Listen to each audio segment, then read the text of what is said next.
did my reverse rib strike, reverse uppercut. From there, I'm going to step forward, flourish.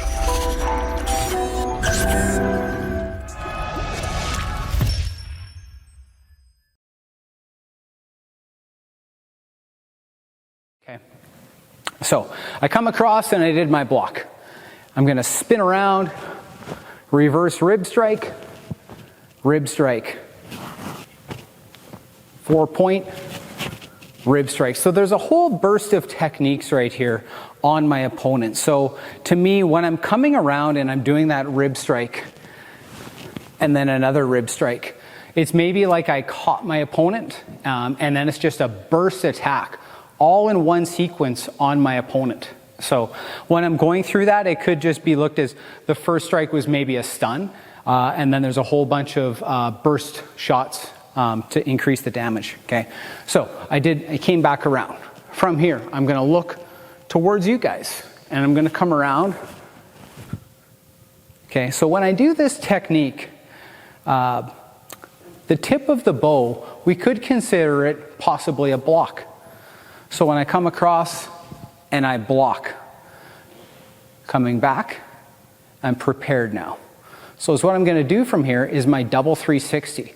When I go through my double 360, to me this is a very gaining distance type technique. With the bow flourishing around like this, it'd be very difficult for somebody to come in close. So that to me would be establishing some distance when I'm moving forward towards my opponent, or creating separation, if you will. Okay, so I came across, I'm creating separation, and then I move right into my overhead front strike. So I'm moving in very quickly. My opponents may be backing up or holding their bow, trying to make sure that they're not getting hit. And then you follow up with that overhead front strike, which the flourishing, again, it can help create deception. So it leads very nicely into strikes. So I finished with that strike. I'm going to do another 4-point strike. Sweep, uppercut, back fist. Okay, so there's a whole bunch of things going on right now. Okay, so I just did my overhead. So again, I'm going to do my 4-point. 1, 2, 3, 4. So I'm targeting somebody's head. Anytime I'm doing a 4-point, to me, I'm visualizing that I'm striking somebody on each part of the head when I go through. So I did my 4-point. I struck the head. I now sweep. So I'm going high, and then now I'm coming down low. I sweep down low. So perhaps maybe they lifted up their leg and I missed. So I'm going to step in with an uppercut. So that's going to catch them on the chin. Maybe the uppercut missed. So after my uppercut, I add in just a little step. And is what I do, even when I do the kata on this one, I have just a quick little step forward or shuffle forward. And that to me is emphasizing that if the uppercut missed, you're going to do your uppercut, and then you quickly follow with that bow back fist, which would be targeting the nose. Okay? Target the nose. So this sequence, you're really moving somebody back. It could be viewed as multiple people, or it could also be viewed as different sections of sequences on how it could be applied. So this wouldn't necessarily be one giant sequence going forward with one person who's continually backing up. I'd want to go through it thinking that perhaps one sequence, finishing, say, with the overhead front strike, maybe that was the end of one sequence. Maybe there's 2 or 3 sequences within this section moving forward that could be applied in different situations. Okay, so keep that in mind. It's not just because I'm moving one direction, that's all one sequence. Okay, and the same with if I'm changing direction. It doesn't necessarily, excuse me guys, it doesn't necessarily mean that when I do my angle block, oh, there's another guy over here. Okay, oh, I'm going to get this guy now. And then I'm going this way. Oh, now I'm going to get this guy. So it doesn't necessarily mean that. To me, part of the training is that it's teaching us how to move directions. So it's teaching me that if somebody's over here, this is how I move. It's teaching me that if someone's back over here, that's how I would move. So it doesn't necessarily need to be insinuated that there's people in all different directions. So a big part of this training to me is that The training is, it's teaching us change of direction on how to block and how to strike, okay? So I've gone through all of that, okay? And I did my sweep, uppercut, back fist. Now after I do my back fist, could be a beginning of a new sequence. So what I'm going to be doing again is my 5-point strike. Again, this one is moving forward. So I'd be targeting somebody's head. So I could visualize I'm striking 2 people. And again, and then coming back around. So the 5-point strikes, I'd be striking somebody's head. Okay, and then on the last one, so I'd be 1, 2, and then I come around and do a rib strike. Okay. After I've done my rib strike, it's going to be a very big spin. So, and I like to do just a little bit of hop, and that smooths this one out. So I'm here, I come around, and I do my rib strike. So that's a big change of direction. So it's teaching us how we can move directions that sort of way. Again, I'm moving forward. I sweep, overhead front strike. So I sweeped, maybe my opponent lifted their leg or they backed up. Okay, so I did sweep, overhead. Okay, so maybe that one connected on the overhead front strike, maybe it was blocked. Okay, I'm gonna pull the bow back, and again, now I'm gonna go into my double-double. So the double-double is another technique that would be creating separation. So you wouldn't necessarily perform it this way, practically, but is what the cat is teaching, in my opinion, is creating separation, manipulation of the bow, and how it can be moved around. So, which is all important aspects. We should be able to handle this bow like it's a third limb. So I'm pulling it back, and I'm going to spin around. This is going to create lots of separation. I'm going to come back around this way. So I'm creating lots of separation, and I come back, I stop the bow. 1, 2, I'm going to get that pinky up on my shoulder so that I can have that snapping motion when I'm coming down. So the snapping motion is a block. It's a knife hand block. So somebody could be coming in, targeting, maybe it's a kick to my leg, maybe it's some sort of a low strike, something like that. It could even be maybe a side kick, and I'm kind of parrying it out of the way. So, okay.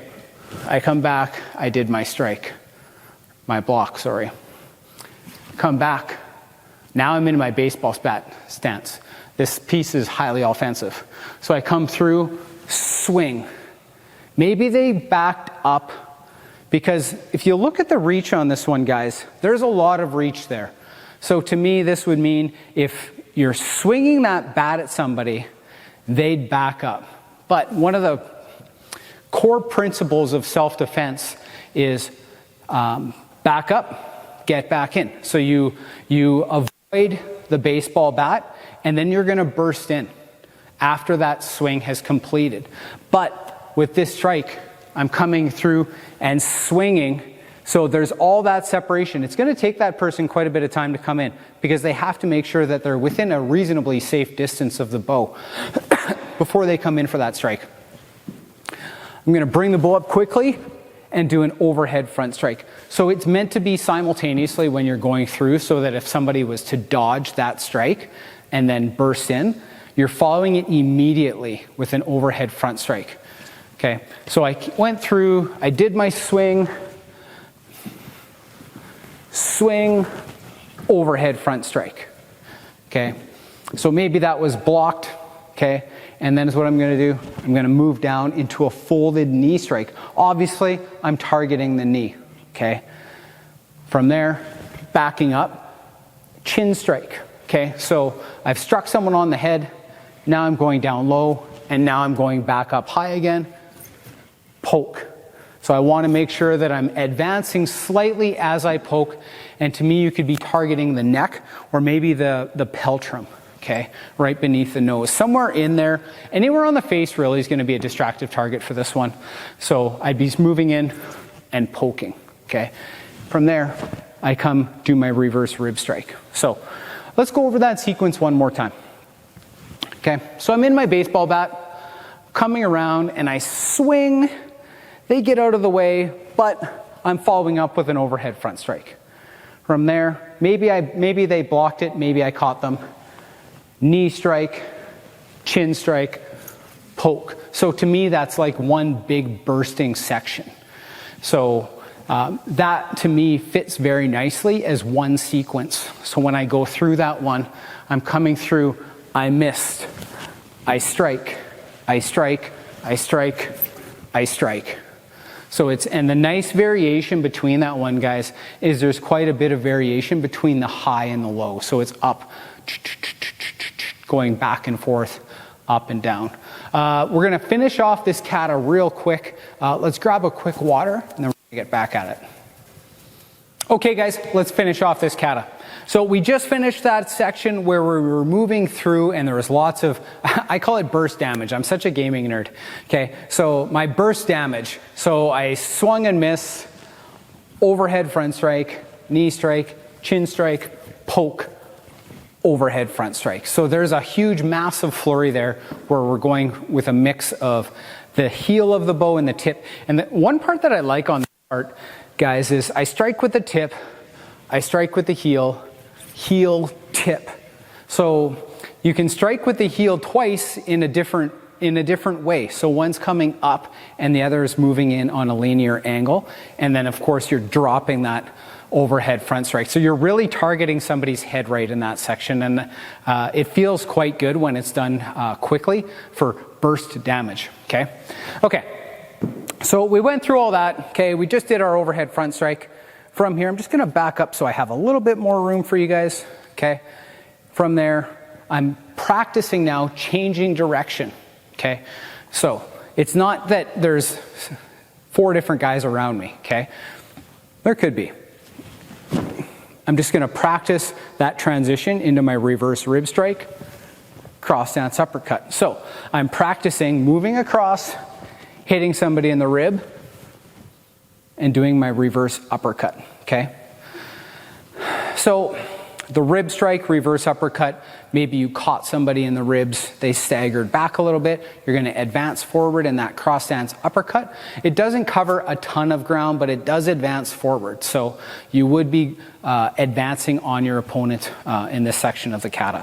So I did my reverse rib strike, reverse uppercut. From there, I'm gonna step forward, flourish, push block. And again, the flourish is really creating separation to me. So I'm flourishing to create separation, but maybe my opponent came in and they were moving in with some sort of a baseball bat type swing, which to me would make sense against the flourish because there's a chance that they could do like a knuckle buster on my fingers.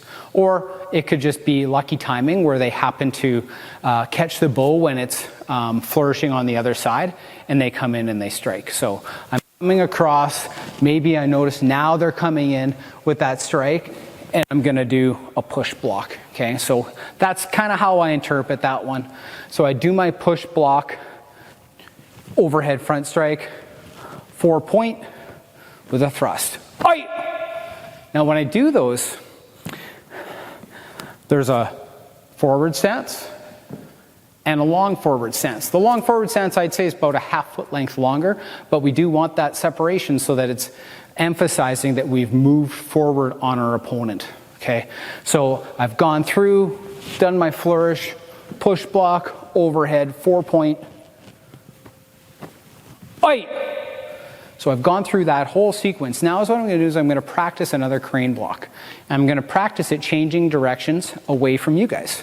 So I'm coming back, angle block, okay? So I'm practicing that angle block, and the other thing that I'm doing is I'm transitioning from a block to a strike, okay? So I'm envisioning that somebody came in, overhead strike like this, or maybe a baseball bat, okay?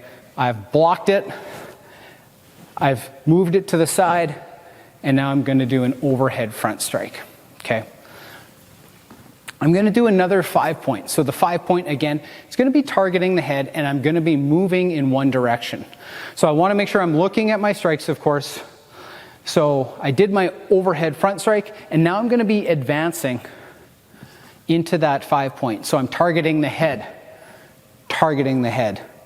and then I'm coming around, targeting the head, targeting the head, reverse rib strike.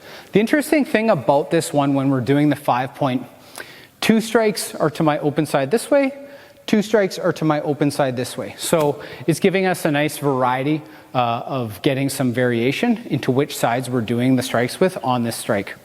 So overhead, 5-point, 1, 2, 3, 4, 5. And of course I'm finishing off, so 3, 4, 5. So I just struck somebody in the head and now a rib. So maybe a second attacker, or maybe they staggered in this direction, okay? It could also be strike, strike. So I hit somebody and I'm coming through and I'm striking there, okay? It doesn't necessarily have to be to the exact spot that's horizontal with your body. There's a little bit of flexibility with in Bunkai, so to your interpretation. Okay, so I'm coming across. To finish off, I'm practicing changing direction again. Someone's moving towards me, rib strike. So I'm just practicing moving that foot, and I'm simulating that I'm striking somebody in the rib, getting my footing. Now again, burst damage. So rib, rib, knee, and then you're gonna work the knee again with a kia to finish, okay? So I'm here, I'm coming around, struck somebody in the rib. I'm gonna get better footing. I'm going to hit them in the rib again, hit them in the rib, hit them in the knee, downward thrust, hop. And then this could be I'm done, or it could be another strike to the face. So that last section to me is very much about burst damage. So when I'm coming across,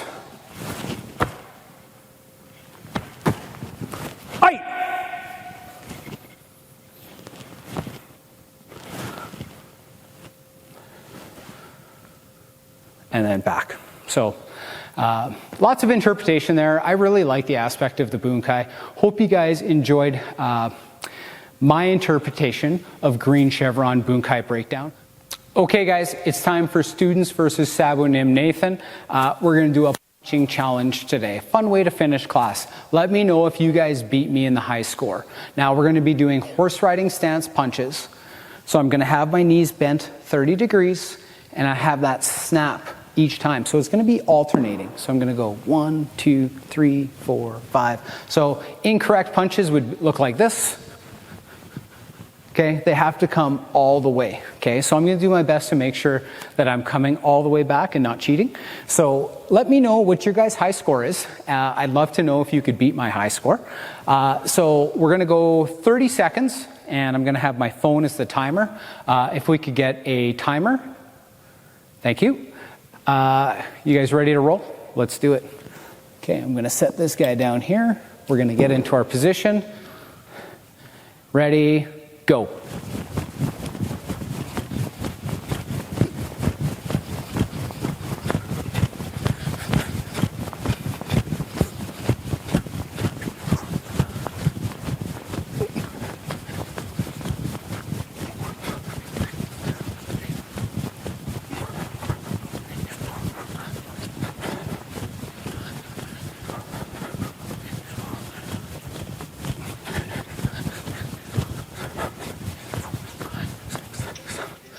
Time.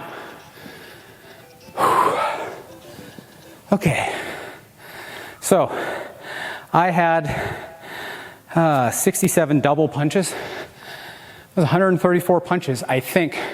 Hopefully the timer caught them. Let me know what you guys had for your high scores. Set this guy out of the way. Let's do a cool down. Okay, big circles. Good. 134. I think that might be my personal high score. I think. It's not bad. I think I counted 67 double punches.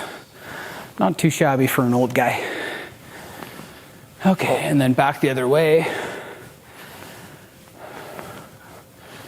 Good. Do those wrists. When I do my training, guys, I try and do a little bit of a mix between, let's just do some alternating forward stances. A little bit of a mix between combat and kata. It's just like a nice way for me to do some balance. throughout. Good. Let's do some trunk rotations. You're going to bend down, big circles. Good. One more, and then we're going to switch directions, and then now back the other way. Good. And one more. Good. Okay. Let's grab that back leg. Let's stretch out the quad out a little bit. See if we can keep our balance. Not bad. Okay, and then now the other side. Pulling that leg up. Get a nice little stretch right in that quad. Shake it out. Great work, guys. Always have fun training with you. Let's bow out. Attention. Bow. Keep training hard, guys.